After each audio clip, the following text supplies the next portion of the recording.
Hello, my friends. Welcome once again to my YouTube channel.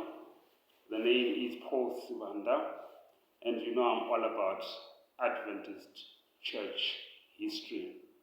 And today I'm going to be looking at something interesting.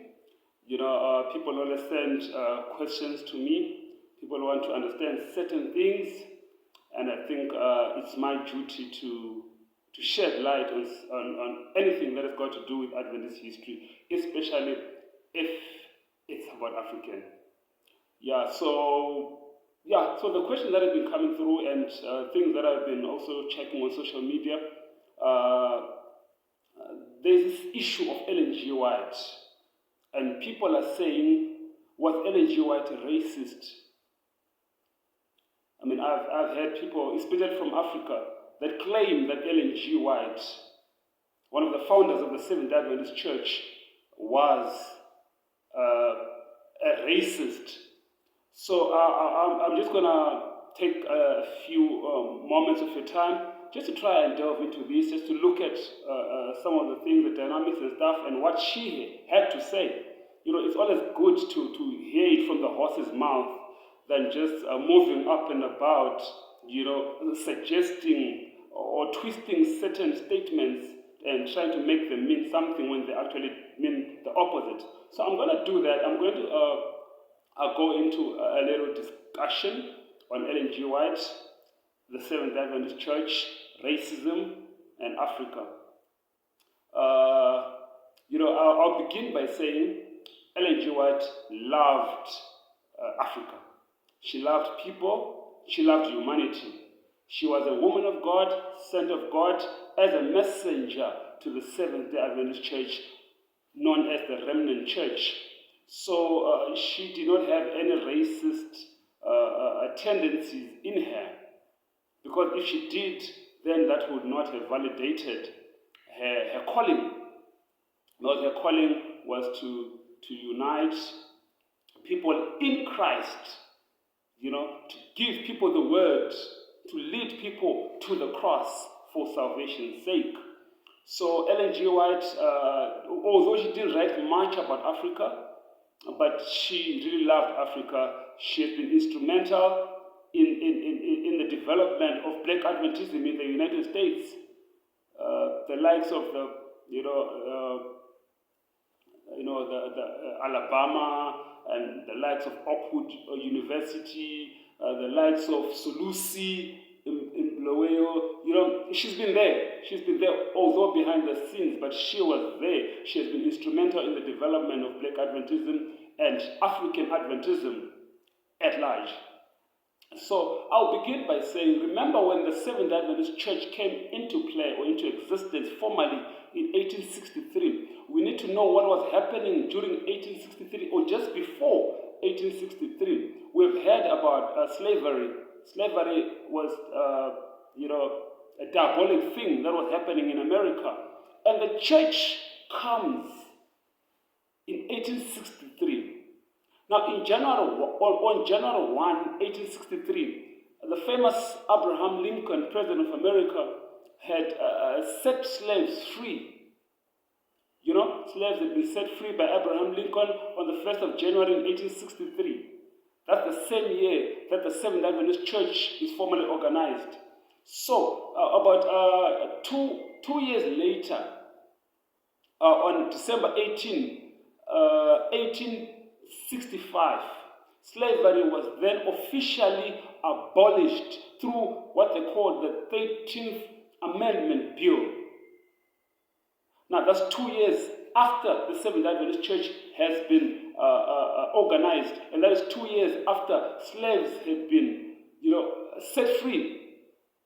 So then they organized or abolished slavery officially in 1865, thanks to Abe Lincoln.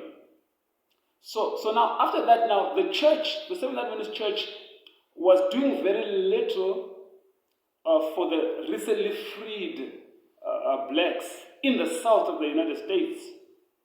And then Ellen White now had a burden from God that something was supposed to be done for these recently freed blacks that were living in poverty, lack of knowledge, didn't even know the saving power of Christ. Although they'd seen him in action, but they needed to be taught and to learn more of this Christ who loved them, even though they had been slaves. So in 1891, Ellen G. White, after getting a burden from God, she then addresses the General Conference leaders, 30 in number, and she tells them that sin lies at the door of the church because they have not been doing what they're supposed to be doing for the recently freed slaves that were living down in the south. As you know, the church was started in the east, and it was moving to the west, and not to the south. So Ellen G. White then comes and addresses the leaders that something huge was supposed to be done for the blacks that were recently freed, living down in the south and in other parts. And so in 1850, there was a Fugitive Slave Act, which was, moving around, and they would say if you see somebody who looks like he was a slave, you must take him back to his slave master. And Ellen G. White opposed that bill, that act of 1850. And she stated that the law of the land requiring us to deliver a slave to his master, we are not to obey, and we must abide the consequences of violating that law, this law. This can be found in the book First Testimony for the Church, Volume 1, page 202. Now, this is Ellen G. White going against the Fugitive Slave Act of 1850. Now, Ellen G. White was not a macho. This was something that could place her life in danger with the authorities of the land. But she goes on to say, I will stand for the truth even though the heavens fall. And she said that, and she said, we don't even care about the consequences. If we are going to be Christians, we are going to abide by the consequences that come, as long as we are doing God's work. So point number one, Ellen G. White could not have been a racist, putting her life in danger because of blacks. And the other thing, when she was going against the slavery issue, remember there was the Ku Klux Klan, and these people that were pushing the agenda of slavery, and these elite people, and it was dangerous in those days to go against something that was being viewed as something to be done with pride. And then there you are standing up and going against that, and you are white for that matter. That placed Ellen G. White's life on danger. But she knew that although I can be in danger, I can be in danger with Christ because I'm doing the right thing. And she stood for that in the face of danger. So how then can you then come speak today and say Ellen G. White was a racist? How can a racist put their lives in danger for another race?